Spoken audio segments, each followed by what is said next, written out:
msakazi. Angijwayele ukubhalela ohlelweni lakho, kepha ngithe namhlanje make ngithathe ipeni nekhadi ngibhale. Nomlayezo uyangena njengamanje uthi msakazi ngicela ungisendele incwadi yothando kusesheli sami u-Amahle Ngwenya. Sengicabanga nokuye ukuyeshela kodwa akuvumi ngoba ngiyamthanda. Disco ngikuzwile ubuhlava bamanoni ejazz ngabenanela. Ngabhema ngakholwa zihlono zonyawo lomgashiyo. Ngaphambi kokuba Mangwenya lapho ukhona ngiyethemba ukuthi uyamazi uKhiwu Dlamini. ukuba ngikuvumele bungiyise kwelamathongo.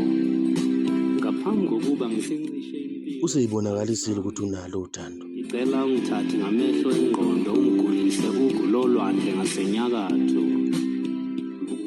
Usucelwa yimina uMangwenya ukuthi okungenani umnikeze umfowabo Dlamini ithuba akukhombise ukuthi yini le akuphathele yona. Bese ngiyihaya yami ingoma yothando.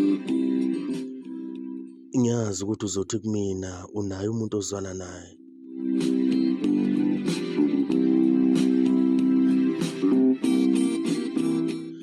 Umfowabo Dlamini akasho ukuthi ihlukana nalo uzwana naye njengamanje kodwa ucela ukuthi akubonise ukuthi ukuphatheleni.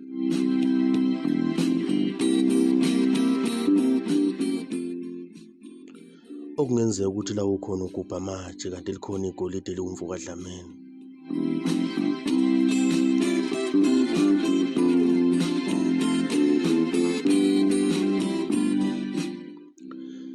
Kanti futhi kuyenzeka ukuthi ube nesibane esikhanyisele.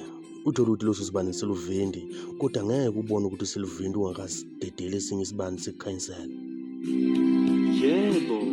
Uthole ukuthi uzothi ususithola lesibane esinye sikhanyisele kangcono kunaleso siphethe.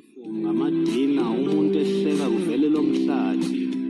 Bese kuyoma ubona ukuthi sonke lesikhathi kanti bengihlele bomnyameni nako ukukhanya. Osheleni maqede aqhubeke namahlaya akhe. Okusengenzeka ukuthi umfowabo Dlamini ukukhanya kwena.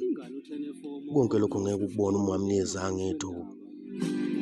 Ngaze kuphela amakhulukhula osheleni beyomfuna emasimini. Usecelelwa yithina-ke umfowabo Dlamini siwumsakazi talent eKhaneka Media. Amahora amaningi sayoshaya ingakala. Ngicela ukuthi umnikeze ithuba useyibonakalisile ukuthi uyakuthanda.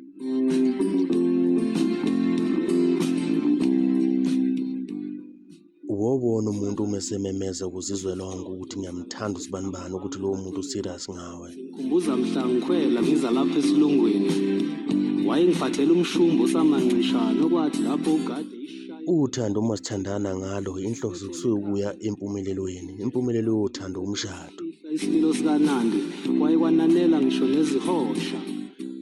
uKhiwu Dlamini uyayibonakalisa ukuthi engaba umuntu omuhle for wena. Enhlizweni yami. Ingakho inhliziyo yami seyaba Engaba yiphakade elihle lakho ngicela ukuthi umnikeze ithuba. ingakho umsakazi nxusa wena. Ngephimbo lakho elingadingi incwadi nathelefomu. Ngephimbo lakho elifinyelela ngisho nasemasimini. Ngephimbo lakho elifinyelela ngisho nasemachibeni. Uthi ngithe ndaba ezikude